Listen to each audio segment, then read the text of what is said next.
మట్టిలో కలిసిపోతాం. ఇవన్నిటికన్నా ఈ దేహాన్ని సమాజ హితం కోసం, వైద్యాలన్న పరిశోధనల కోసం మనం వెచ్చించినట్లయితే, ఇవ్వగలిగినట్లయితే సరుకున్న సరస్మణంగా ఉండిపోతాం. ఒక శరీరదాత అనేక ప్రాణదాతలకు సమానం అవుతాడు. డాక్టర్ విజయ్ ఇక్కడే ఉన్నాడు. విజయ్ ఎక్కడున్నా ఉన్నాను ఇలా ఇక్కడ డాక్టర్లు వెళ్ళిపోయారు. ఎందుకంటే నేను డాక్టర్ల చేత చెప్పించేదాన్ని. విజయ్ అని మేము మా Savitribai Phule education and charitable trust Vijay hello ఇలా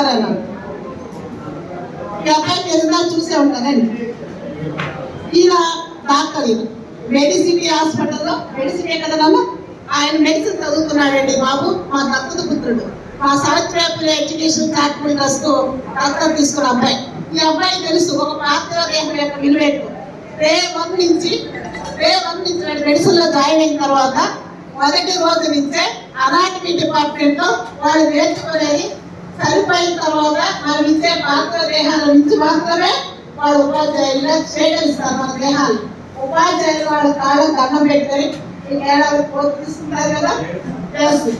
ఆ దేహాన్ని ఎంతో అపూర్వంగా ఎంతో గౌరవంగా స్వీకరించి మొదటి రోజు నుంచి పాఠాలు నేర్చుకునేది కాబోయే డాక్టర్లందరూ కూడా వారి పార్థివ దేహాలు వేరే.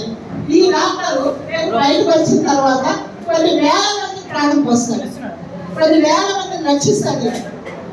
అలా ప్రాణదానం చేసే ఒక డాక్టర్కి మనము వైద్యానికి ఆయన నేర్చుకోవడానికి, ఆయనకు ఒక బోధనపరంగా ఒక ప్రయోగశాలకు ఉపయోగపడ్డామంటే ఇంతకంటే మన జీవితానికి సార్థకత కావాలా?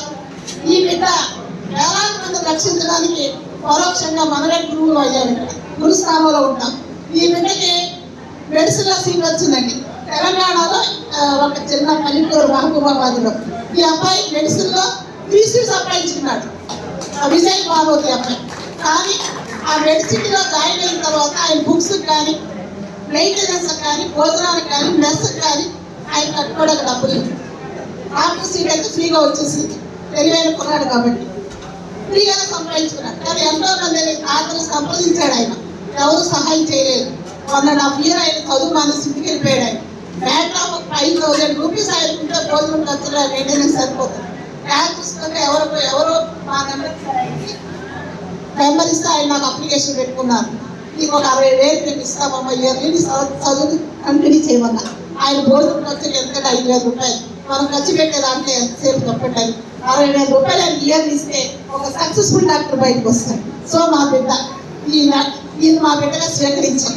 ఎక్కడ పుట్టినాయండి, ఏ ప్రాంతంలో ఉంటేనండి ఇలాంటి తెలివైన బిడ్డలు, ఈ మట్టిలో మాణిక్యాలు, చదువు కోసం తపన పడుతున్న బిడ్డల్ని ఆదరించడం కూడా మన సేవా కార్యక్రమంలో ఒక భాగమే కదా. తెలంగాణలో 13 డాక్టర్లు ఉన్నారండి.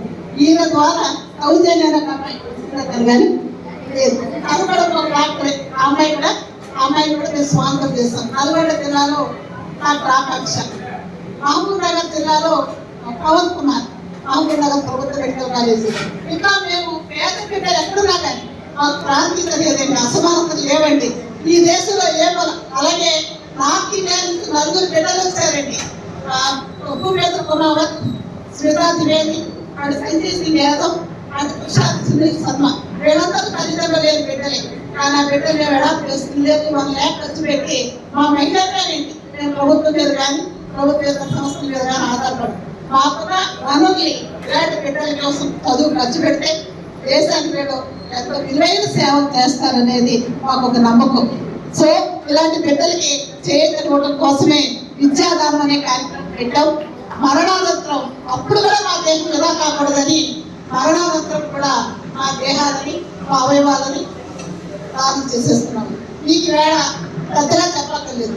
ఎందుకంటే అవయవ దానం చేసే వాళ్ళ కోసం జీవదానం అనే యాక్ట్ వచ్చిందండి. మనం ఉమ్మడిగా ఉన్నప్పుడు 2013లోనే జీవదాన యాక్ట్ అనేది ప్రభుత్వం అమలు చేసింది. 2010 నుంచి 2013 వరకు 3 సంవత్సరాలు ప్రభుత్వ అధికారుల చుట్టూ, మెడికల్ డిపార్ట్మెంట్ చుట్టూ